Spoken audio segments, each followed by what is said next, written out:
રાજુલામાં સતત વરસાદ થઈ રહ્યો છે। સતત 3 દિવસથી વરસાદી માહોલ યથાવત જ જોવા મળી રહ્યો છે। જી હા, બિલકુલ આપને જણાવી દઉં કે રાજુલા પંથકમાં રાત્રિએ અનરાધાર મેઘ સવારી જામી હતી। શહેર સહિત ગ્રામ્ય વિસ્તારોમાં ધોધમાર વરસાદ ડુંગર, કુંભારિયા, છતડિયા, હિંડોરણા, કડિયાળી સહિતના આસપાસના ગામોમાં થઈ રહ્યો છે વરસાદ।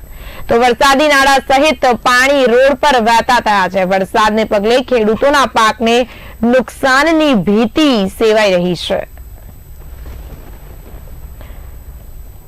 અમરેલી ખાતે વરસાદી માહોલ જામ્યો છે। જણાવવા માંગીશ કે સતત 3 દિવસથી વરસાદ વરસી રહ્યો છે। સતત 3 દિવસથી વરસાદ વરસતા જાહેર માર્ગો પર પાણી ભરાવાના દ્રશ્યો સામે આવ્યા હતા। હવામાન વિભાગની આગાહી અનુસાર અમરેલીના ગ્રામ્ય રાજુલામાં સતત વરસાદ થઈ રહ્યો છે। જી હા, બિલકુલ ભારે વરસાદના કારણે ખેડૂતો પણ અત્યારે મુશ્કેલીમાં મુકાયા છે।